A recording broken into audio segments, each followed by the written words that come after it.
এবার ৭১-এর মুক্তিযুদ্ধ ও ২৪-এর অভ্যুত্থান নিয়ে বক্তব্যে উত্তপ্ত সংসদ। কিশোরগঞ্জ ৪ আসনের বিএনপির সংসদ সদস্য ফজলুর রহমান বলেন, একটির সঙ্গে আরেকটি তুলনা করা অন্যায়। বলেন, মুক্তিযোদ্ধা পরিবারের কেউ জামায়াতকে সমর্থন করতে পারে না। তাকে নিয়ে বিরোধী দলের কটূক্তির প্রতিবাদও জানান তিনি।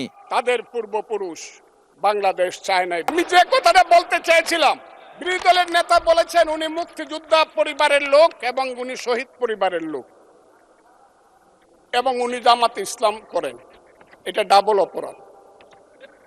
মুক্তিযোদ্ধা পরিবারের লোক কেউ জামাত করতে পারে না। আমাদের নেতা জিয়াউর রহমানকে পাইলেও এরা হত্যা করত 16ই ডিসেম্বরের আগে। বক্তব্যের মাঝেই বিরোধী দলের বিরোধিতার মুখে বক্তব্য থামিয়ে অধিবেশন শান্ত করেন স্পিকার নিজেই।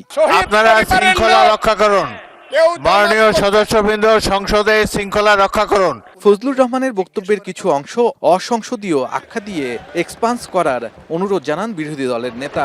এটি আমার নাগরিক অধিকার। আমি কোন দল করব, কোন আদর্শ আমি অনুসরণ করব, এর উপর হস্তক্ষেপ করার ন্যূনতম কোনো অধিকার রাষ্ট্র কিংবা সংবিধান কাউকে দেয়নি। আমি এটার তীব্র নিন্দা জানাই। আমার আইডেন্টিটি নিয়ে প্রশ্ন করা হয়েছে, এটা গুরুতর অপরাধ করেছেন উনি। আমি অনুরোধ করব মাননীয় স্পিকার, তার এই অসংসদীয় অংশটা এখান থেকে যেন এক্সপান্স করা হয়।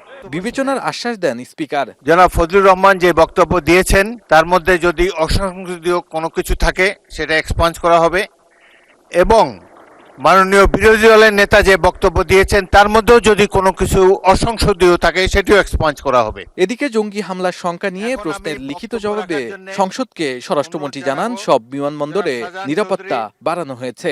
তারাও যেন শুনে যে আমরা জাতির প্রত্যাশা পূরণের জন্য এখানে আছি। শাহাদাত আফরোজ, এখন, ঢাকা। ধন্যবাদ মাননীয় স্বরাষ্ট্রমন্ত্রী।